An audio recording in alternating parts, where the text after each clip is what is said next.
Andrea, I'm going to start, and forgive me, I have a billion questions to ask you because I value you and everything. It feels like you have the Midas touch, in my opinion. Ever since I've met you, that what you touch, it opens people up in such a way, and it opens our industry up in such a way that we all get to eat something from it. Oh, So that's a So, compliment. and I really do mean this. I intended to be a compliment, and I intend to give you the license to explore as I interview you as what I call a leader in our industry. Okay. The first question is, and it's going to sound trite, and you've heard it before, but why do you mentor the way that you mentor? Oh, I don't know anything else in terms of mentoring. I've been mentored all of my life. So that is the style in which I engage with people. It's the style in which I had to get comfortable with my style because it's not Hmm. for everyone, right? So I had to get very comfortable with me, but I had people around me, even still, who tell me the truth. I've always been sheltered in many ways with regard to the making of me. Okay. And so, why do I mentor in the style that I mentor, which is honest? Because I am too busy to operate outside of that. And why do I mentor in such a way that is, I care for the person, but I also am really thinking about where their future is and Okay. where I see them, because that's what's been done for me. But I also read a lot. Very And good. the best benefits of the reading have been, books that are outside of a clinical realm of behavior analysis or speech pathology, if you will. Very good. You just said something that I want you to dig into a little bit more. It sounds as though you pay it forward. Like you can talk to someone or meet someone and see some opportunities, maybe blind spots that they're not aware of. And you've done it with me. So let me keep it 100. You've done it with me. Like there's been some blinders. I don't know if it's been insecurities, but there's things that you've said and shown and included and kind of Temple Grandin calls it for parents of children with autism that we need to enter book the loving push. Oh You, yeah. it feels like you give folks a loving push. Has that happened to you in growing up? I know you mentioned your dad a while back, and even your mentor from out east, and how he would protect you, but also Yeah. give you a loving push. Oh gosh. The loving push has been, well, sometimes it doesn't feel so loving. It is, but Mm, it is loving.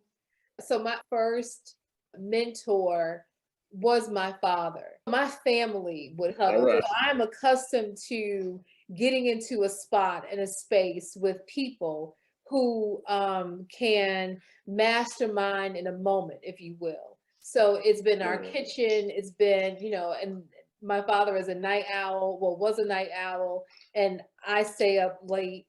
So we all would just sit on the stairs and just huddle Wow. and just Okay. talk about things. And then not for nothing, my mentor out east, who is still out east, is the person that I call. And then I don't speak to all of my mentors all of the time. Not all the time Okay. at all. I mean, my mentor out east is a busy person, but when I need him, and he will take the time and say, let's talk at, this time at 15 minutes. And he takes that time, but he pushed me. He pushed me clinically. He pushed me in spaces that I did not necessarily want to be in or was comfortable. One real good example was I had a client, and this client came, and this is a political person behind the scenes, right? And she had experienced a level of trauma in her life, and she had a Okay. stroke. Her daughter, her youngest daughter, had committed suicide, and as a result, the mother had a stroke, and they needed a speech pathologist who would provide services, and in the most confidential way provide services, because no one knew that this person had had a stroke.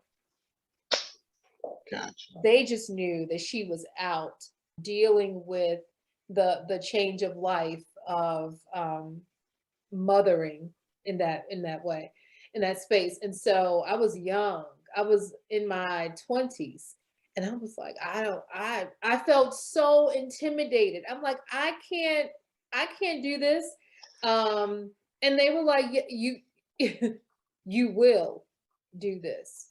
It wasn't a you can and you will and let's encourage you. No, you are showing up and you're going to be there. She lives in this apartment building and I'm on the apartment building, I'm in the elevator, so afraid. Now I know what I know as a clinician, but I was so afraid about this client, right? Mm-hmm. And I'm like, PH, why am I pressing? What's PH? And I'm on the elevator and I'm like, what is PH? And I'm like, oh, she lives in a penthouse. And I was so like, people don't tell me, you got to tell me stuff. And I was like, then I was even more intimidated, but the doors open and I had to show up. And my I have another mentor and she will always say, well, what is the imposter syndrome? Well, just be what you need to be until the imposter syndrome leaves. I mean, who has time for this? And that's how she addresses it. She was like, what? Oh, what? Just show up. Just be what you be. And then she says, and if you can't be you, if you are too afraid to be you, then find in your brain or in your life the person that you want to be and be that. So Hello. sometimes you are the, what is it? The example for someone else. And so like, Mm-hmm. and sometimes you gotta like, what would Jesus do? What would Landria do? What would Teresa do? What would Wayne do? And I'm just kind of Mm-hmm. calling out the names of some people who still are instrumental in my life, and you be them in that moment until Absolutely. you can show up. And so I did it, and this client and I we were together for 7 months, Wow. and I saw her almost every day to work on speech at her apartment, and no one knew that she had this happen except her other daughter and the housekeeper. Yes, Landria. You are helping me with the huddle in 100 different ways because that experience of providing a clinical service, confidentiality observed, how therapy actually happens, that it isn't some prideful, look what I did, Mm-mm. right? But it's definitely powerful behind the scenes, long term, and touches multiple group circles, families because of the time taken, i.e., one person at a time. It is one person at a time. And when we think about our industry, we think about our Mhm. industry and supporting clinicians in the spaces that they need to be in, grow in, glow in. Um, it will Mhm. happen one clinician at a time. And it's not as though and how you improve quality, how you improve training, how you improve mentorship, it really is focusing on the one clinician at a time. Except we're not. Exactly right. What I'm leaning into research-wise, obviously poetry, self-care, and a compendium. How this African American BCBA, possibly the first in the country, and that's still, it's still a beautiful sore spot. I like to say because I haven't been approached. I've been approached by, I think, by the folks who mean the most to me. And that matters most to me. Institutionally, we're lacking and we have a lot of growth. And it's going to take some very brave souls to make the change happen who are clinically and ethically sound, i.e., the huddle is important because I played football coming up, right? So we know in the huddle, all of us are quiet and the quarterback is talking. That's how I often feel when I'm with. Now, you'll give me permission to speak. Sometimes you'll be the coach and let me be the quarterback, right? In our relationship. And then sometimes it's vice versa, like a lot of different ways. Tapping into imposter syndrome and then the I guess some of the antidotes, right? That we can find. If you don't know what to do, find somebody. You and I have come up where we had to be the change we want to see. It wasn't, we didn't get to press the pause button. It was do. It was try. It was learn from the failure. It was we're even now we're creating our industry, right? How do we pivot, or how have you been able to huddle per se and change organizational behavior? What has your journey been like with that? Because that becomes, again, so let's go from turning the therapy on its head, one person at a time. Now let's talk about one organ. Do we use that same model of one organization at a time with the huddle? How do I walk along the line? So do you walk in trying into an organization, trying to be a change agent? Listen, if that's the spirit that's inside of you, then have your way, right? Right, right. But you also need to support yourself and also realize that organizations are nouns. It is a noun. Mm. And so Hmm. nouns don't do anything except Right. sit. I mean, if you ever needed to learn how to diagram sentences and stuff, you know, nouns are better made when there's adjectives and actions around it. Absolutely. Organizations are nouns. That So is good. what are we trying to ask organizations to do? They can't. They are unable to do it. But organisms I within love it. organizations can and have actions and we are the people and we bring the adjective. So we bring adjective and action to the noun. So we've got to be able Yes. to stop asking organizations to act in ways it cannot. It is unable to. They are nouns. So it is Oh about my goodness. strengthening people. I love it, Landria. The last time we kind of shared this, but to help me and expectations, and to help others, being an accountable supervisor, an effective, competent colleague that people can trust to call. Because I've been through the ringer before. We can raise the bar without raising other folks' shame, right? That's something that the huddle taught me playing football coming up. Whether we got a 50-yard advance, good, or the quarterback got sacked. When we came back to the huddle, we're preparing for the next play.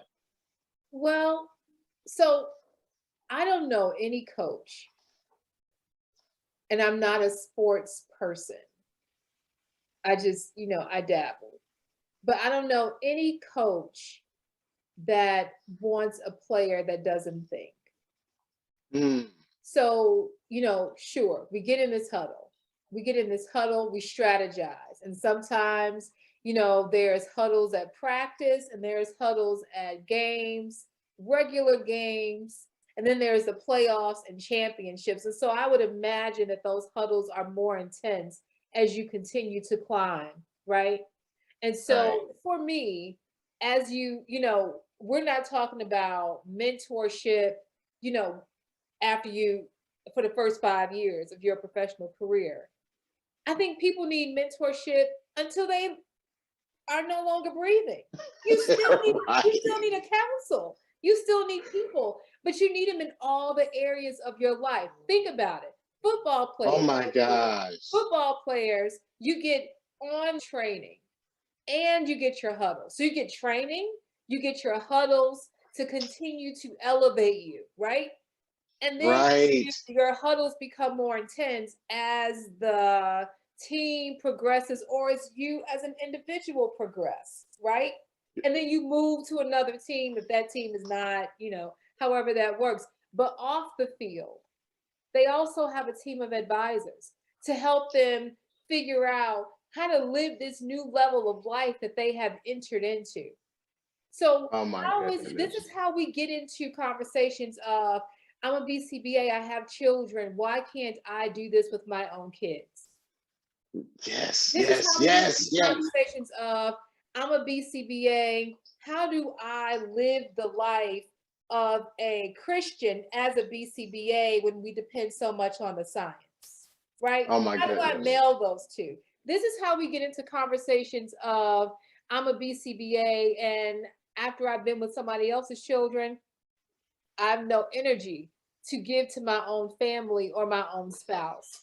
This is how we get into these conversations. So when I say I have been mentored and I mentor, there is peer-to-peer mentorship, there is directional mentorships, there's long relationships of mentoring. So I don't have just one, I have many. So I was Yes. later in my life to get married in comparison to my two friends who, my two good friends who got married out of graduate school and law school, right? So still in their Hmm. 20s and still young. I was older. I was committed to just being married to my career. And if it happened, it happened.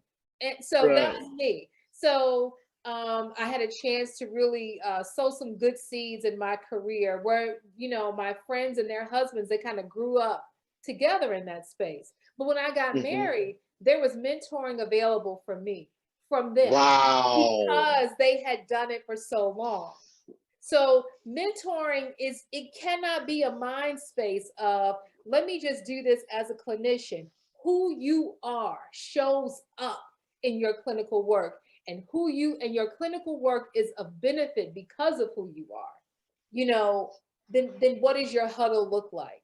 Who are the people in your huddle? So what we've done is we've taken all the elements of what it looks like to grow and have mentorship, and we decided that as an industry that we would take not a lead, because there are other people who are mentoring, and from the huddle perspective and all that a huddle can be and is, we decided to take that and scale that for our industry and let that be part of a legacy.